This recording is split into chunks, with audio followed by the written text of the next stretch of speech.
नमस्कार दोस्तों, computer network lecture series में आपका फिर से बहुत बहुत स्वागत है। आज के लेक्चर में हम डिस्कस करेंगे एरर डिटेक्शन के थर्ड टेक्निक चेकसम के बारे में। इसके पीछे हमने सिंगल पैरिटी बिट चेक देखा और इसके बाद 2 डायमेंशनल पैरिटी बिट चेक देखा और जिसमें कि कुछ लिमिटेशंस थी। उस लिमिटेशंस को यहाँ पे हम रिमूव करने की कोशिश करेंगे किससे? चेकसम मेथड से। चेकसम मेथड कैसे काम करता है और इसका वर्किंग देखेंगे और साथ में इसके भी कुछ लिमिटेशंस हैं उसको भी हम देखेंगे।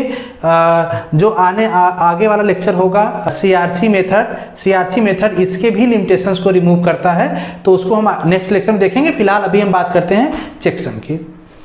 चेकसम कैसे काम करता है? For the error detection by checksum data are divided into the equal size of frame.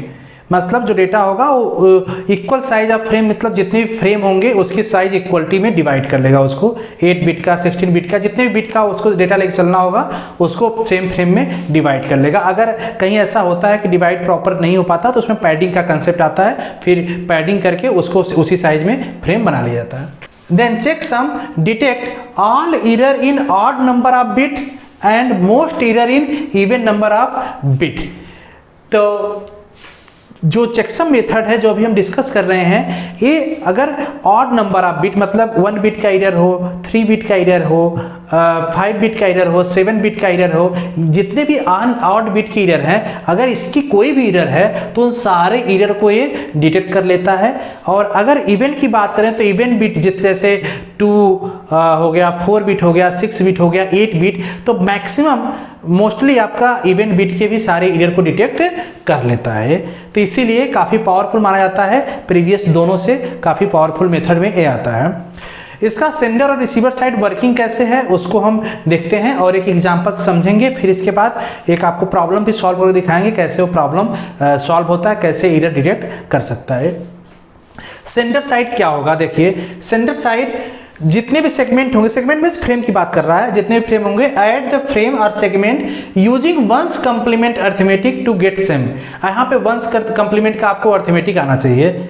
अब आप वंस कंप्लीमेंट का अर्थमेटिक आप पढ़ सकते हैं, या अभी हम इसको जब सॉल्व करेंगे तो वहाँ भी दिखाएंगे कैसे वंस कंप्लीमेंट के थ्रू अर्थमेटिक होता है।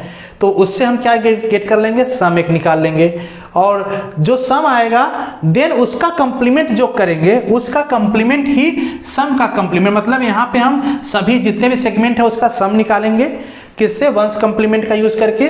और इसी का कंप्लीमेंट अगर निकाल लेंगे, इसी सम का कंप्लीमेंट निकालेंगे, देन वही आपका चेकसम हो जाएगा जिस चेकसम को हम पढ़ रहे हैं। और इस डेटा को, जो एक्चुअल सेगमेंट है, डेटा को और इस चेकसम को एक साथ सेंड कर देंगे कहाँ पे? Receiver side. रिसीवर साइड क्या करेगा? अगेन सारे डेटा जो उसके पास फ्रेम आया इंक्लूडिंग चेकसम, उसको फिर से सम करेगा वंस कंप्लीमेंट का, मतलब एक नया सम निकाल लेगा और इस सम का फिर से कंप्लीमेंट निकालेगा। अगर कंप्लीमेंट 0 आता है देन सारे फ्रेम एक्सेप्ट हो जाएंगे, मीन्स करेक्टली रिसीव हुए। अगर 0 नहीं आता है देन उस टाइम क्या होगा? मतलब कहीं ना कहीं किसी बिट में एरर है। तो इसका एक जनरल एग्जांपल देखते हैं कैसे काम करता है चेकसम। सपोज कीजिए कि डेटा है यहाँ पे जैसे 7, 11, 12, 0, 6। एक जनरल एग्जांपल लेके चल रहे हैं इसका कंसेप्ट समझने के लिए। ये आपका एक्चुअल डेटा है। तो चेकसम क्या करेगा? Add the segment using first complement. तो इसका एक ऐड निकाल लीजिए। इसका ऐड जब समझने के लिए हम इसका ऐड निकालते हैं, अगर इन सबका ऐड करते हैं तो कितना आ जाएगा? 36। तो हम क्या करेंगे? इसका एक ऐड निकालेंगे। इस ऐड को जो ऐड निकला इसका कंप्लीमेंट मीन्स -36, यही क्या हो जाएगा? चेकसम हो जाएगा। ठीक है। और फिर इस डेटा के साथ जो आपका डेटा था 7, 11, 12, 0, 6 और -36, इस डेटा के साथ हम क्या करेंगे? ट्रांसमिट कर देंगे रिसीवर के साथ। तो रिसीवर के पास क्या पहुंचेगा? 7, 11, 12, 0, 6, -36। अब यहाँ पे रिसीवर क्या करेगा? इनका फिर से सम निकालेगा। जब इनसे सब इनका फिर से सम निकालेगा तो क्या मिल जाएगा? 0 मिल जाएगा। क्योंकि देखिए 7 + 11 + 12 + 0 + 6 करेंगे 36 होगा, यहाँ -36 क्या हो जाएगा 0, मतलब कि डेटा एक्सेप्ट कर लेगा। अगर यहाँ पे कहीं पे चेंज होगा तो जाहिर सी बात है क्या है, यहाँ पे 0 नहीं आएगा। इसी फंडा को फॉलो किया है किसमें, चेकसम, जब हम डेटा को सेंड और रिसीव करते हैं देन। अब हम एक आपको बिट लेते हैं, बाइनरी डेटा लेते हैं, बाइनरी डेटा को हम फ्रेम में डिवाइड करके सेंड करके दिखाते हैं कैसे इस मेथड के थ्रू सेंड हो रहा है और कैसे वंस कंप्लीमेंट का एडिशन भी हो रहा है। ठीक है, तो एग्जांपल देखते हैं। सपोज ये 4 फ्रेम हैं, ध्यान दीजिए सारे फ्रेम की साइज इक्वल है, 8 बिट के, 8 बिट सारे फ्रेम की साइज है। तो इसी को मुझे सेंड करना है सेंडर साइड से यूजिंग चेकसम, और रिसीवर साइड मुझे डिटेक्ट करना है कि उसमें एरर है या एरर नहीं है। फिलहाल अभी इस एग्जांपल में हम करेक्टली डेटा रिसीव करके दिखाएंगे कैसे वो वेरीफाई करता है कि डेटा करेक्ट आया है, और फिर इसके बाद एक एग्जांपल और लेंगे हम जिसमें आपको एरर दिखाएंगे कि एरर आ गया तो कैसे एरर है वो डिटेक्ट कर रहा है। तो चलिए सबसे पहला स्टेप देखिए। सबसे पहला स्टेप क्या करता है, add the segment using first complement arithmetic to get sum. सारे को हम वंस कंप्लीमेंट से ऐड करेंगे। कैसे होगा, यहाँ से स्टार्ट की सबसे पहले इसको लीजिए 1 1 0 0 1 1 0 0, ठीक है, प्लस इस वाले सेकेंड फ्रेम को लीजिए 1 0 1 0 1 0 1 0। अब इसको एडिशन कीजिए, ये है आपका फ्रेम 1, ये है फ्रेम 2, ठीक है। यहाँ पर जाएगा 0 1 1 0 1 1 1 0 और 1। अब देखिए वंस कंप्लीमेंट का जो कंसेप्ट कहता है, वंस कंप्लीमेंट यही कहता है कि इसके बिट से, देखिए 8 बिट का था, अब रिजल्ट कितने आ रहा, 9 बिट का। तो जब से जो सबसे लेफ्ट मोस्ट आपका बिट है उसको हम क्या करेंगे, फिर से पिक करेंगे और यहाँ पे ऐड करेंगे। मतलब आ जाएगा सिनेरियो ऐसे 1 0 1 1 1 0, ये आ जाएगा। अब इसमें हम फ्रेम थर्ड ऐड कीजिए, फ्रेम थर्ड ऐड कीजिए, क्या हो जाएगा 1 1 1 1 0 0 0 0, क्या आ जाएगा 1 1 1 0 0, हाँ ठीक है, 0 1 1 0 1 एडिशन आ जाएगा। फिर से हम इसका जो इस 8 बिट से एडिशनल जो बिट इधर लेफ्ट साइड में आया इसको फिर से ऐड करेंगे। यहाँ पे ध्यान दीजिए, यहाँ पे हमने फ्रेम ऐड किया था, फ्रेम थर्ड है, ठीक है। तो यहाँ पे रिजल्ट क्या आ जाएगा 1 0 0 0 1 0 1 1 0, ये रिजल्ट आ जाएगा। अब इसमें फ्रेम फोर्थ ऐड करेंगे, फ्रेम फोर्थ ऐड कीजिए, कितना हो जाएगा 1 1 0 0 0 0 1 1, क्या हो जाएगा 1 1 0 1 0 1 0 0 1।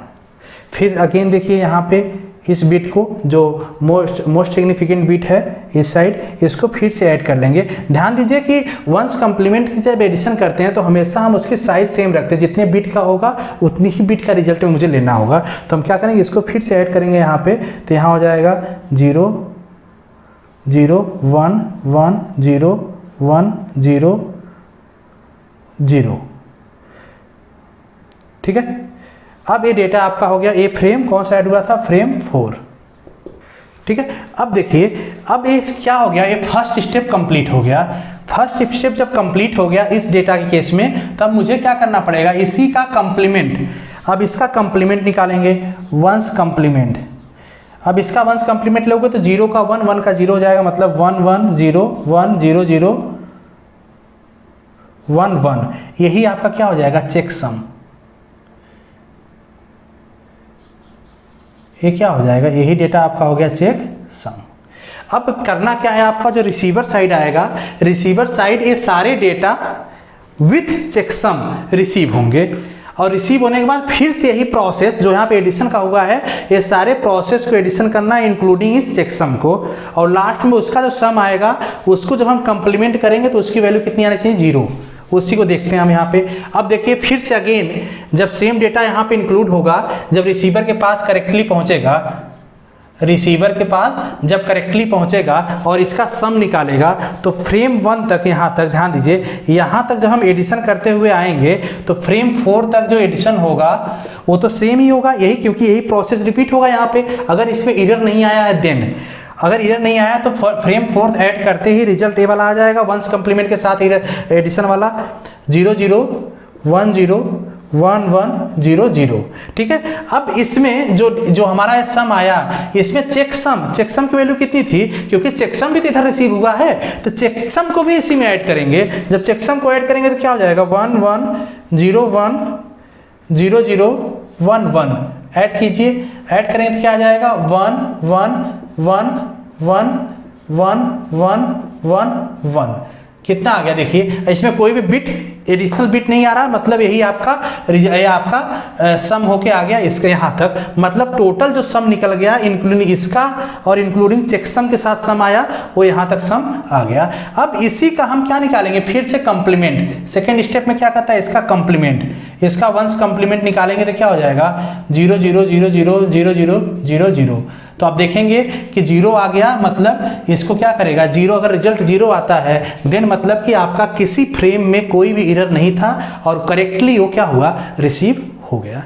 होप सो कंसेप्ट समझ में आ गया होगा। ठीक है, अगर इसमें किसी भी बिट में एरर होगा, सपोज कीजिए इसमें कहीं भी एरर आया ट्रांसमिशन टाइम, या फिर चेकसम के भी किसी बिट में एरर आया, तो जाहिर सी पॉसिबिलिटी है कि यहाँ पे कभी भी 0 नहीं आएगा। तो इस तरीके से क्या होगा, एरर किसी भी बिट का एरर होगा, सिंगल बिट से डबल बिट या थर्ड फोर्थ बिट, इवन या ऑड बिट, सारे को डिटेक्ट करने की कैपेबिलिटी रखता है। अब इसकी कुछ लिमिटेशंस भी हैं। लिमिटेशन जैसे सबसे पहला लिमिटेशन तो आपका है कि कहीं भी अगर हम किसी भी फ्रेम के साथ 0 का एडिशन कर दें, 0 का एडिशन या सब्ट्रैक्शन कर दें, कुछ भी 0 का, ठीक है, तो 0 का एडिशन करने से किसी भी फ्रेम में कोई फर्क नहीं पड़ेगा। तो एक आपका तो है, लेकिन एक्चुअल 0 भी तो कोई डेटा होता है, तो इसके एडिशन से कोई इसमें फर्क नहीं पड़ेगा। एक तो लिमिटेशन ये है। सेकेंड क्या है, फ्रेम का स्वैपिंग। अगर फ्रेम का स्वैपिंग कर दिया जाए, मतलब पहला दूसरा, सपोज कीजिए first frame, second frame, third frame, fourth frame है, और इनका स्वैपिंग करके जो आर्डर है वो दूसरे आर्डर में अगर रिसीवर के पास आ जाए, मतलब पहले 4 आ जाए, फिर 2 आ जाए, फिर 3 और 1, अगर इस आर्डर में रिसीव आ जाए तो भी ये डिटेक्ट नहीं कर पाएगा। तब भी क्या होगा, तब भी ये 0 ही आएगा, क्योंकि सम निकाल रहे हैं ना, सम में तो कोई चेंजिंग होगा नहीं। तो तब भी अगर इसका स्वैपिंग हो जाता है देन भी क्या करेगा, वो आपका एरर डिटेक्ट नहीं कर पाएगा। ठीक है, तो 2 मेजर था। थर्ड है कि इसकी सिक्योरिटी प्रोटेक्शन काफ़ी वीक है, इसीलिए चेकसम को इम्प्रूव करके CRC टेक्नोलॉजी आया, जो नेक्स्ट टॉपिक हमारा होगा। तो नेक्स्ट लेक्चर में हम बात करेंगे CRC technology for error detection.